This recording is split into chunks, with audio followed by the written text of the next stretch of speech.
Friends, welcome back to NEET अंतिम प्रश्न series 2.2। आज हम इस सीरीज से रे ऑप्टिक्स का क्वेश्चन करने जा रहे हैं। तो क्वेश्चन देखते हैं क्या लिखा है। A light ray enters a right angled prism at a point P with the angle of incidence 30 degree as shown in the figure। ठीक है, it travels through prism parallel to its base BC and emerges along face AC। ठीक है, तो क्या बोला गया है कि एक लाइट एंटर कर रही है इस प्रिज्म को, फिर जो रिफ्रैक्टेड रे है प्रिज्म के अंदर कैसी गई है, पैरेलल टू इट्स बेस। फिर उसके बाद जब दोबारा से रिफ्रैक्शन हुआ तो जो रिफ्रैक्टेड रे थी वो पैरेलल टू प्रिज्म चली गई। अब क्या पूछ रहा है हमसे, the refractive index of the prism is. Refractive index कितना होगा प्रिज्म का, मतलब म्यू कितना होगा। यहां तक क्लियर है।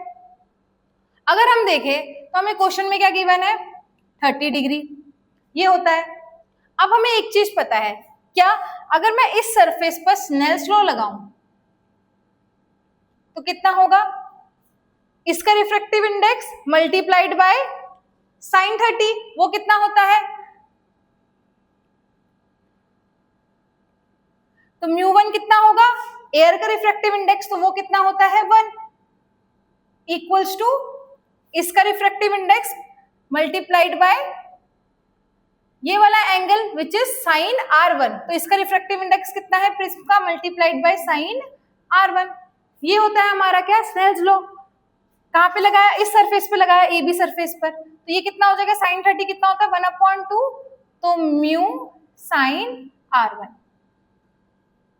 अगर कहीं से मुझे R1 पता लग जाए तो मैं म्यू निकाल सकती हूँ। अब R1 कहाँ से निकलेगा, हमें पता है ये लाइट रे ऐसे गई और फिर कैसे हो गई, बाहर नहीं निकली, सरफेस पर ही इमर्ज हो गई। इसका मतलब इससे अगर मैं थोड़ा, जो ये वाला एंगल होगा, इससे अगर मैं थोड़ा भी एंगल बढ़ाऊंगी तो लाइट रे अंदर की तरफ चली जाएगी, मतलब TIR हो जाएगा।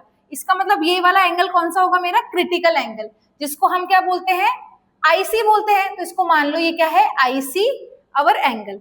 अब हमें क्या पता है ये क्या है, राइट एंगल प्रिज्म, तो IC प्लस R1 कितना हो जाएगा, A के इक्वल हो जाएगा, which is equals to 90 degree.